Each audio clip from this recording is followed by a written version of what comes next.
The world of Core Keeper will eventually be infinite, so figuring out the fastest way of getting around is going to be in your best interest. So let's quickly take a look at the map right now. Now, the map obviously is not fully accessible. There's biomes that haven't been added yet. For example, this entire right, bottom, and bottom left side of the map over here are not accessible right now because those biomes haven't been added yet. However, you can see I have explored a tremendous amount of the wilderness, getting all the way out to here. This is where the world barrier is currently set up. So while it's not infinite yet, that is a long distance to walk all the way up there. So there's a couple options you can have in terms of how you can get around the fastest, and we're going to look at those in today's video. So to figure out what the fastest way of getting around is, what I did was I set up a straight line here, which is a path that goes across the map here. I block every 10 blocks I put a torch down so you can see where it is. So this is a 200 block path. And what we're going to do is we're going to test out both the minecarts, which you can probably get access to pretty early on since you only need tin, as well as the swift feather and some polished swift rings. So let's first take a look at the minecart, because you're most likely going to get that first. All you're going to need to get that is you're going to need the tin workbench. You get the tin workbench from getting some tin. Using the basic workbench, you can craft it. Once you get that, you're going to have to craft this railway forge, which costs 8 wood and 8 tin bars. The railway forge is going to give you access to the rails, which cost wood and tin, and the minecarts, which also cost wood and tin. So once you get a decent chunk of tin, which you can find in the clay caves biome, you should be well on your way to making yourself some minecarts. Now, the other way of getting around fast is going to be to build a speed build. Now, this character I have has tons of time in the game. With my running at 96 right now, I'm at near max running, so the maximum I'm going to get is plus 10% movement speed, so I'm pretty close to that. However, looking at my skills right now, what I've done is I've equipped the things that are make me run as fast as possible. So I have 2 polished swift rings. You're going to need to have the jewelry crafter skill unlocked in order to be able to craft that. Now it has, so you're basically gonna have to get to level 80 of the crafting. So this is, like I said, more likely than not, you're gonna get the minecart sooner than you get this. But anyway, after you get that, once you unlock that, what you're gonna do is you can craft yourself the polished swift ring. Now you can just use the regular swift ring, which is gonna give you 6.9% movement speed. The polished is gonna give you a tiny bit more. I have 2 of those.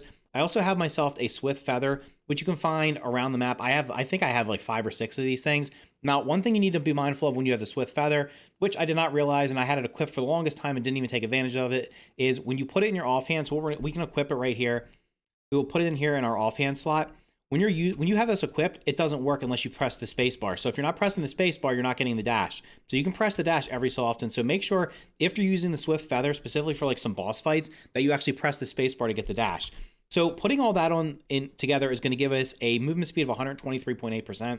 Now, on top of that, what you can do is you can also eat any type of any type of pepper wrap using the bomb peppers.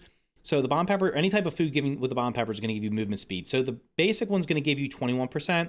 I have crafted the rare ones, which you can also get from leveling up your I think it's your gardening skill. Yeah. So once you level up your gardening skill to max, you can get Expert Gardener. I think at level 80 you'll unlock this. Once you get the golden plants, or you can find golden plants, they're super rare, but it's easier to get them from your garden. You'll be able to you'll be able to cook the rare foods. So this is going to give me 33.6% movement speed. So what we're going to do is I'm going to test going across that 200 block path using a minecart, as well as using this food with all the speed buffs to see which one's faster and which one's going to give you your best bang for your buck and get you across the map as fast as possible. So first up, let's test the minecart, since like I said, you're probably going to be able to get this earlier in the game than you get the other setup. So all you have to do is have the minecart in your hot slot, press the right mouse button, then press E to get in it. And then what you want to do is whatever direction you're going in. So in this case, I'm going left. I'm going to hold down the A key. Just hold it down for a second, and then it'll send you off, and you can just let go, and it'll take you until you run to the end of the line. Now, one thing I want to point out is I have 83 food right now. We'll see how much food I have at the end, because I do believe that riding in the minecart does not burn food, while running does burn food. So let's get started and see how long this is going to take.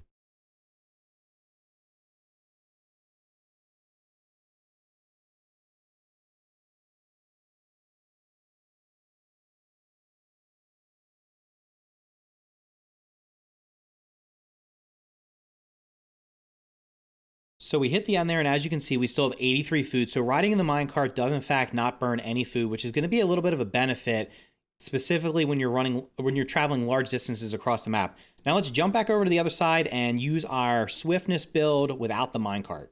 Now let's do the same run across the map, except this time on foot. So I have the swift feather equipped, both the polished rings. One thing I didn't point out was, or in my running skill tree here, I didn't went down the right side, so I do have the plus 10% movement speed after running consistently for a short duration. So basically, I'm going to be at near max speed. I'm just 4 levels away, so 0.4% away from getting the maximum speed that I think I can get in the game. I did check all the armors, all the accessories and everything, and I'm pretty sure the build I have is going to be the fastest one. So what I'm going to do is I'm going to pop this food real quick, and then we're going to sprint across the map and see how long it takes to get over there, as well as the food. So when I eat the food, it's going to fill me up to 100. I'll show you that just real quick, so we can just eat the food because it's not going to take a minute to get across there. So we're at 100 food. Now let's run across the map, see how much food we have left and how long it takes.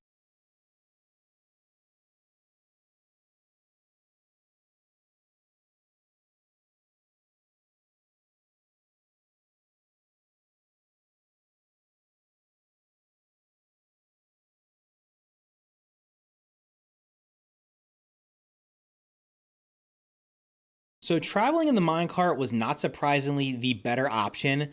It took me 15.866 seconds to do the 200 blocks in the minecart, burning 0 food in the process. It took 18.101 seconds on foot, even using the double polished swift rings and the swift feather, as well as the rare pepper wrap that gave me extra movement speed. And I burned 7 food. So basically, traveling across was about 12% faster in the minecart while burning 0 food. So honestly, if you're traveling long distances, I would recommend, or just as soon as possible, I would recommend setting up minecart tracks as soon as possible. It's pretty cheap with the tin, especially if you find some tin nodes that you can drill, the tin node ore nodes that you can drill. You'll get tons of tin from those. And as you can see here, I've started redoing my base a little bit. It looked a little bit different before in my other videos. I just set this minecart track up over here just for this test, but basically what I have is I have 3 mob farms right now. I have the tracks connecting these so I can quickly get back and forth to these without having to run to them. I have a mine track set over here that goes all the way to the world barrier that I'm going to connect up when I'm done terraforming over here. And then I have one here that goes all the way up here into this mold dungeon right here, so I can get to the wilderness pretty quickly, which allows me to get up here, get to the mold dungeons, get to Ivy. I'm gonna basically just build probably tracks over where all the boss spawns are. So Malugaz is over here for me. Azios is up here. Ivy's all the way up here. So I'm going to just connect all these.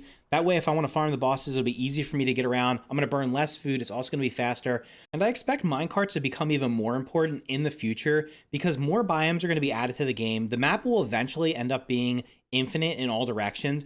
So just imagine traveling out hundreds of miles or hundreds of kilometers, whatever the distance is in this game, on foot. You're just not going to be able to do that currently. I don't see any indication that they're going to add any type of fast travel like portals or anything. Perhaps that could come in the future. We can teleport back, so maybe they'll set up some type of teleporters.